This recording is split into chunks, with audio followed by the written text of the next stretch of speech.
नप्तारम् शक्तेः पौत्रमकल्मषम् पराशरात्मजम् वन्दे शुकतातम् तपोनिधिम् व्यासाय विष्णुरूपाय व्यासरूपाय विष्णवे नमो वै ब्रह्मनिधये वासिष्ठाय नमो नमः अविकाराय शुद्धाय नित्याय परमात्मने सदैकरूपरूपाय विष्णवे सर्वजिष्णवे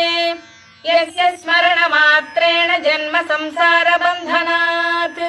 विमुच्यते नमस्तस्मै विष्णवे प्रभविष्णवे ॐ नमो विष्णवे प्रभविष्णवे श्रीवैशम्पायन उवाच श्रुत्वा धर्मानशेषेण पावनानि च सर्वशः युधिष्ठिरः शान्तनवम् पुनरेवाभ्यभाषत युधिष्ठिर उवाच किमेकम् दैवतम् लोके किम् वाप्येकम् परायणम्